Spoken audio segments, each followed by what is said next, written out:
Hello, friends. I'm Father Scott Vanderveer. And like you, I am watching the news with my jaw on the floor. Already, coronavirus was giving us one of the most difficult challenges we've ever had to face. And now, to see the video of George Floyd being killed by a police officer and witnessing how the peaceful protests about that awful crime have turned violent is so much to take in. I don't have the choice to avoid it. I must respond. And yet, I don't know what to do with all the grief I feel about how little progress we seem to have made since the civil rights movement of more than 50 years ago, and how far what we're seeing in the news is from the vision that Martin Luther King, our patron saint, gave us when he outlined his dream for the world of racial harmony. And like you, I have been reflecting on the ways that racism has touched my own life and my own mind. Some of the things I've thought about have been how when I was a little kid, I occasionally would hear my uncle and godfather, a man I love, a man who was a police officer, coming home and sometimes watching the late news after he thought we had all gone to bed. And when there was a news story about some kind of alleged crime committed by a person of color, I heard him say the N word to the TV, not knowing that anyone heard him. I remember driving in the car with my grandmother, who, when we were children, would lock the doors in certain neighborhoods and tell us to lock our car doors. And I saw the color of the skin of the people in those neighborhoods. I remember that when I was in an exchange program 20 years ago as a young person, and we were living in host families, I heard stories of host families occasionally calling our office to say that they wanted to be sure they were going to host a white student and not a student of color. When we clarified with them, what do you mean? I think we misunderstand what you're asking. No, that is exactly what they were asking. And I'm thinking about the fact that a parish volunteer came to me not that long ago at one of our parishes and said that in a small service group for the parish that she was on with a couple of other people, there was a man who was repeatedly saying the N word without any shame during meetings of the group. And when I asked her, "What did you say when he said that?" she said, "Nothing. I didn't know what to say." So you may already be nervous about this message because you may be thinking, "Oh, I hope Father doesn't get political here. I mean, this is a story that's in the news right now and it's gotten really politically charged. I hope that he doesn't get political." And I think all of us who live in America know about the value of the separation of church and state. But it is not possible to label many of the things that are happening in the news as merely political. They are moral issues. And it is the job of the church to talk about moral issues. It's one of the primary jobs of the church to teach about faith and about morals. And a lot of folks will say, "Oh, no, don't get political. If a politician is talking about it, you shouldn't talk about it." But just because a politician is talking about something doesn't mean that it's primarily a political issue. Politicians talk about many things, and many of the things that politicians talk about are moral issues. And if the spiritual leaders of our world didn't speak up about an issue because politicians were speaking about it, we would be leaving the discussion of morals to the politicians. And I don't know anybody who thinks that that's a good idea. Do you think that the politicians should be in charge of setting our moral agenda? I'll give you a second there if you need to laugh. I don't know anybody who wants that. So It is time for us as a community of believers to have a conversation about this because it is a moral issue. And if it feels uncomfortable politically, then you have a chance to understand why so many of the people in the Bible would hear Jesus' message and either get angry or just turn away. Because the gospel is about living a moral life in a complicated world.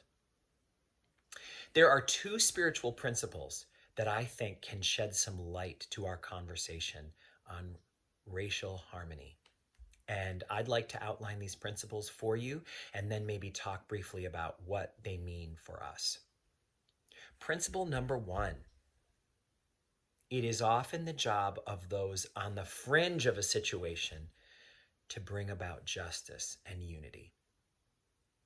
It's the people on the fringe, not the people always in the center.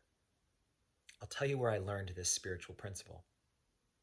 15 years ago, I was a teacher at a Catholic school. And the topic that we were talking about as a faculty at that time was bullying. Now, when I went to school in the 80s and 90s, there were bullies. There were always bullies in school. But bullying was not a phrase that we talked about much. That concept came later when we realized that there was, for many kids, a system of kids with power attacking kids who had no power.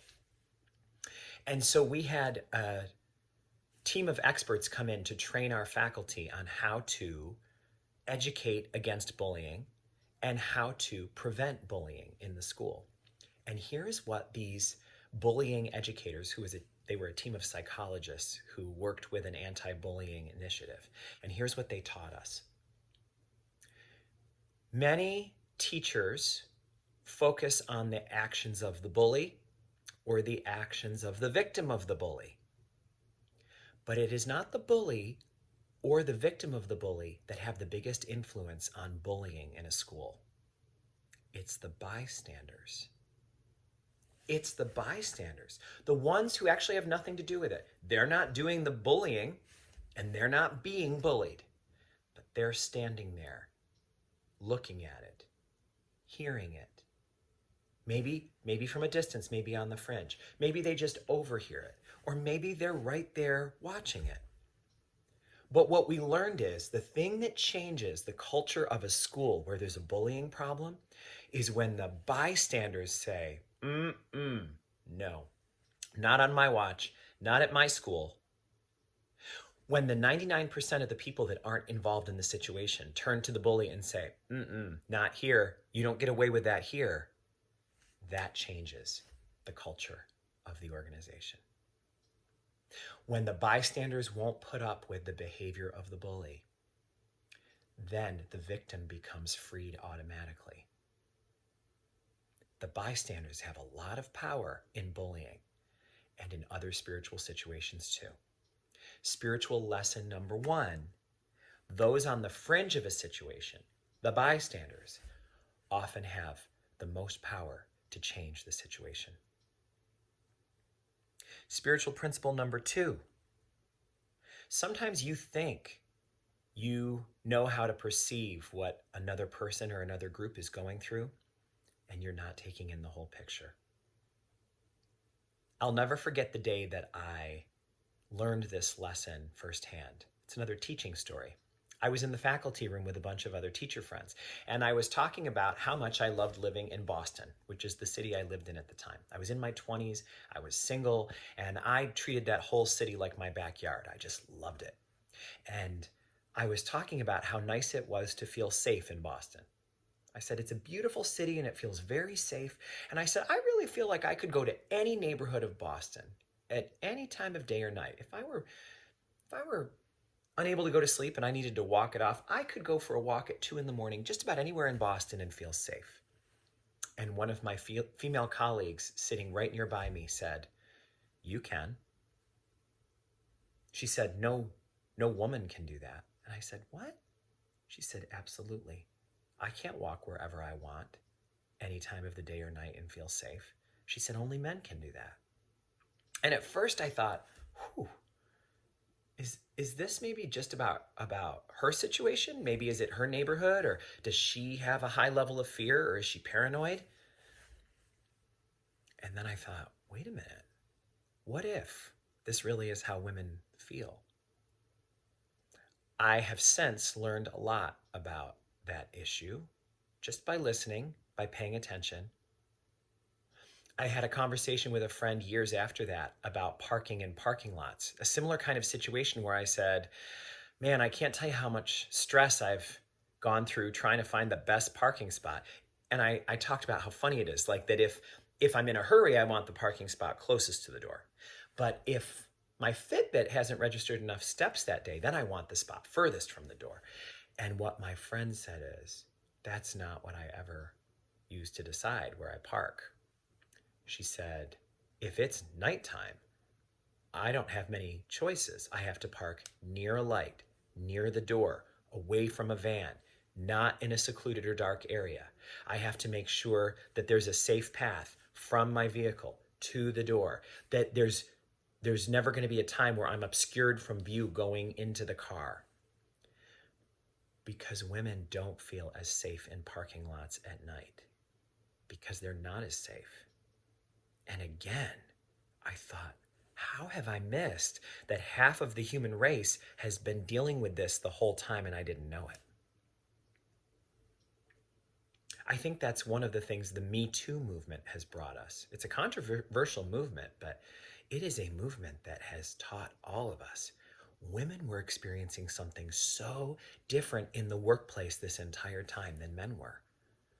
I don't think I've ever had someone suggest that if I wanted a promotion, I would have to put up with degrading behavior. I don't think I've ever experienced that. I don't think I've had my body treated like an object in public.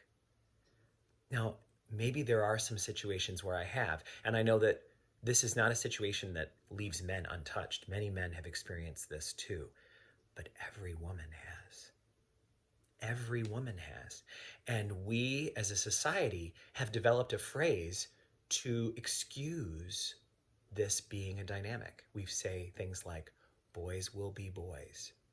That's a phrase that we use to excuse the behavior that causes women to live a double standard. So, spiritual lesson number 2. Sometimes you think you understand the experience of another person or another group, but you don't have the full picture. So let's talk about applying that spiritual principle first, the one we just talked about, the empathy that we think we have, the understanding we think we have for another person's situation, when actually we haven't taken in the full picture. There is something that I think I need to acknowledge as a white American, and that all white Americans need to acknowledge. And forgive me if the term white is difficult or is too limiting or is not respectful enough. I apologize if my language is not perfectly suited for this. I'm going to do my best, but I may not do a perfect job. But I think the value of what I'm about to say is worth me sticking my neck out and maybe saying it a little less than perfectly. I think it's a message that needs to go out no matter what. The message that all of us need to know is the experience of being in white America and the experience of being in non-white America, whatever term you would use for that, black, brown, or Asian people, or people from any kind of group that's not from the dominant majority group, which is the white population of America, which we know is the dominant majority group because we call anyone who's not white minority, a minority group. So the experience of white America is different than the experience of non-white America. And any one of us in white America who thinks that it's the same, or thinks that all of the gains we need to make for equality to happen have happened, that we're not seeing it clearly. We may think that we have already overcome racial division, that we have lived now in a post-racial society. We may think that the dream of Martin Luther King has come true. And we may be able to imagine images in our mind of white Americans and non-white Americans sitting together at lunch tables and being on the same sports teams and having friendships, and we think we've overcome. But we now can see clearly that we have not.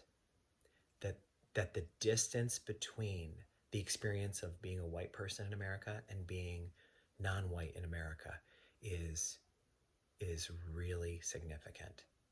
And we cannot ignore that that is a matter of morals and justice in our society. The phrase Black Lives Matter is meant to awaken us to the fact that that's not always something that we take as an absolute. Many people live in a way that suggests that Black lives don't matter as much. And what you'll hear people sometimes say in the bystander group is, well, all lives matter. I don't want to say Black lives matter because all lives matter. But that's not in question.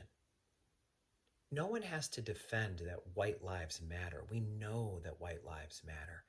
It's kind of like saying, when we say, save the rainforests, that doesn't mean we don't care about all the other kinds of forests. We mean that the rainforests are in particular risk, particular peril, are particularly in a dangerous situation. So we have to say, Black lives matter also. It's not enough to say that all lives matter, because that is something that doesn't take into account the experience of being non-white in America, where there are many messages given that say your life does not matter as much in this minority status. So, principle number one, we think we understand what other people are going through in their slice of American life, but we don't. Now let's go to the first spiritual lesson. The spiritual lesson that says, it is often those who are the bystanders who have the power to change the situation. Many of us would say, I'm not a racist. I'm not involved in a racist system. That's not my story. That's not who I am. And I think it's really important for us to be able to say, I am actively fighting against racism. But I go back to my earliest stories there about hearing my beloved uncle saying the N-word, about the fact that I've been told that people sometimes say the N-word in parish gatherings in my own parish. I'm thinking about the fact that I was trained to lock car doors in certain neighborhoods, or that it was understood by some people that they did not want to host a non-white student, even though they wanted to host someone from another culture. I have been, though I am a bystander in many ways, I've been deeply affected by this, as all bystanders are. When a bystander hears a bully bullying a victim, that bystander is affected by it. It's kind of like if someone tells you gossip, the gossip that you hear affects you in a major way, because now you don't see the person that's being talked about maybe the same way you did. You've had like a virus given to you. You've had a twist in your perception of that person. And so now you can't look at them the same way any longer. That is what it's like to be a bystander in a racist society, where every once in a while you might hear the N-word. Every kid grows up learning that there are certain quiet rules. And even if the parents do everything they can to protect the child from those messages, there'll often be an uncle, an aunt, a coach, someone down the street. When I think of some of the things that I learned on the school bus as a kid that my parents didn't even know, that I learned a little song that started with saying the words Chinese, Japanese, and then further slogans about that. When parents try to protect their kids from this, they have all sorts of blind spots where they don't realize the messages are being received anyway from being in the society. So I come to you with these two spiritual principles, and I ask you to join me in pondering them and wrestling with them. That it is the bystanders who have the responsibility to say when the N word is said in our presence, no, you don't. Not on my watch, not at my parish, not at this table. I won't have it. As bystanders, we must speak up. When I was teaching, we used to use a classroom game called Take a Stand to help students to learn about sharing their opinions. And so we would have to divide the room. We'd put students in the middle of the room and we would say, anyone who likes Pepsi better, go to the left side of the room. Anyone who likes Coke better, go to the right side of the room. And then they had to defend why Pepsi or Coke was better. Pizza Hut on this side, Domino's on that side. I think we're all right now in one of those take a stand moments. There's no such thing as bystander. We're either contributing to the problem or we are actively working against it. The bullying system that was in that school is a lot like the racist system that's in our society. It's just quietly there, and we have to take a stand against it. As bystanders, we have a lot of power, and we have to use it.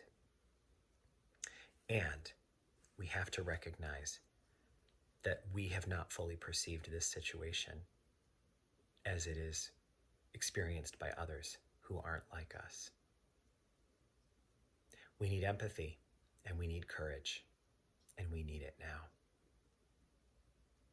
Let us join together in working day by day for the realization of the dream that one of our patron saints, Reverend Dr. Martin Luther King, offered us in his vision of the society that we so desperately need and long for.